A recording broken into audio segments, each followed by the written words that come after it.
হয়। আল্লাহর ক্ষমতায় তো শরীক আছে না? আছে। আল্লাহ বলেন ওয়ালাম ইয়াকুল্লাহু শারীকুন ফিল মুলক, আমার ক্ষমতায় কোনো পার্টনার নাই, কোনো শরীক নাই। তোদের মতো আমি কারোর সাথে জোট করি নাই। জোট ছাড়া, শরীক ছাড়া, কোয়ালিশন ছাড়া আমি ক্ষমতার চেয়ারে বসা।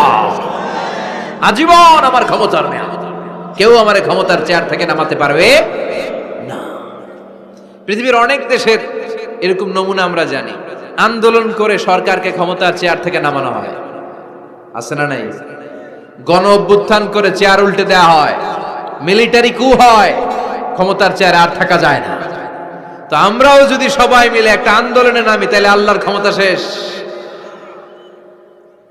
কি বলেন? আমরা 700 কোটি মানুষ, আমাদের সাথে পারবে আল্লাহ? 700 কোটি মানুষ আন্দোলন করলেও আল্লাহরে নামাতে পারবে না?